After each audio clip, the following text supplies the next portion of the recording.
Monsieur De Wolf, le gouvernement bruxellois est enfin rentré, me direz-vous. Vous allez pouvoir jouer votre rôle d'opposition. C'est peut-être bon de rappeler quelles sont nos priorités. Au niveau du logement, nous avons crié parfois avec vous sur vos ondes. Je vais dire qu'au niveau du logement, c'était la catastrophe, que 5000 logements étaient promis, qu'à peine 200 logements seraient faits. La ministre Dupuy avait parlé de 4800 logements identifiés parce que ça faisait 5000. Mais les identifiés sont non identifiés comme des ovnis aujourd'hui. Et le nouveau ministre reconnaît que seuls 200 logements ont été construits et que 600 ont été désaffectés durant la même période. Donc c'est moins 400 au lieu de plus 5000. Or, il y aura 180 000 nouveaux Bruxellois d'ici 15 ans. Donc c'est un enjeu majeur. Et nous, c'est l'allocation loyer, c'est le droit de superficie, c'est la mixité sociale, c'est la réforme des conditions d'accès. On a plein de projets. En ce qui concerne la mobilité, vous allez continuer à taper sur le clou.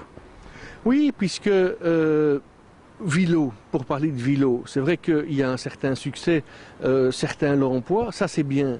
Mais quand on voit l'excès de publicité, l'excès d'espace publicitaire qui sont en train de ternir la ville en compensation des stations Vilo, par exemple dans une commune où on veut en installer 14, il faut 37 panneaux publicitaires pour financer les 14 stations. Ça n'est quand même pas raisonnable. Nous avons interpellé au niveau des handicapés, par exemple, des personnes à mobilité réduite, et nous indiquons, nous crions dans le désert en disant, de grâce, continuez le travail pour que les stations de métro, pré-métro et les tramways ou autres infrastructures soient adaptées pour ceux qui ont des difficultés à se mouvoir, et ne faites pas des économies à cet écart-là.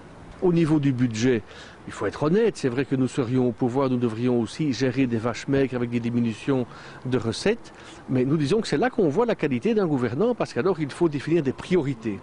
On ne sait plus tout faire, eh bien on décide de faire certaines choses et pas d'autres ou moins d'autres.